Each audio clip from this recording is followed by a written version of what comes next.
El público se sorprende al descubrir que los monjes medievales, entre otros, a veces falsificaban documentos legales como donaciones o testamentos. Para los historiadores, en cambio, no es ninguna novedad. Aunque distinguir los textos falsos de aquellos dignos de crédito es esencial, también se puede hacer historia con las falsificaciones. De hecho, son un campo de estudio fascinante. Porque, ¿cómo se construye lo verdadero y lo falso? ¿Cómo convencer? ¿Cómo evitar ser manipulado? Esta es una investigación sobre un documento falsificado en el siglo XII, cómo se creó y cómo y para qué se utilizó. Se trata de un pergamino custodiado en el archivo histórico de la nobleza y que hasta ahora venía siendo considerado el más antiguo del archivo. El estudio revela que en realidad se trata de una hábil falsificación. El pergamino es de gran formato y está escrito en letra visigótica. Registra cómo en el año 943 Asur Fernández, conde de Castilla, y su esposa Guntroda ofrecieron al monasterio de San Pedro de Cardeña, en Burgos, el lugar de Fuente Adrada, cerca de Sacramenia, y la iglesia de Santa María de Cuevas de Probanco. Es un caso doblemente excepcional.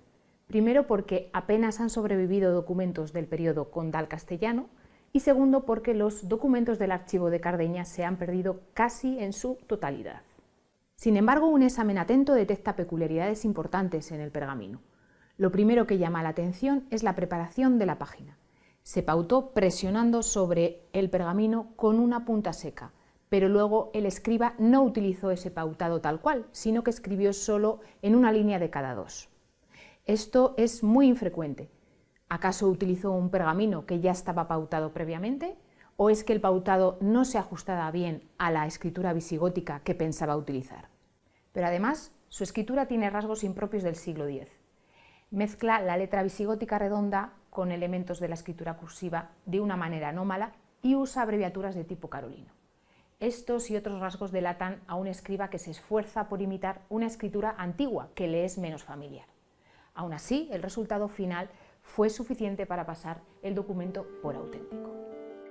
Y precisamente eso es lo que hicieron los monjes, defenderlo con énfasis.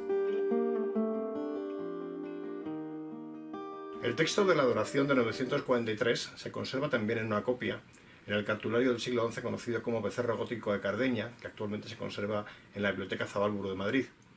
Las dos versiones son muy parecidas, pero llama la atención que el cartulario no dice nada de Santa María de Cuevas. Solo el pergamino de Toledo tiene esas líneas. Y este descubrimiento ya bastaría para hacer saltar las alarmas, pero hay más.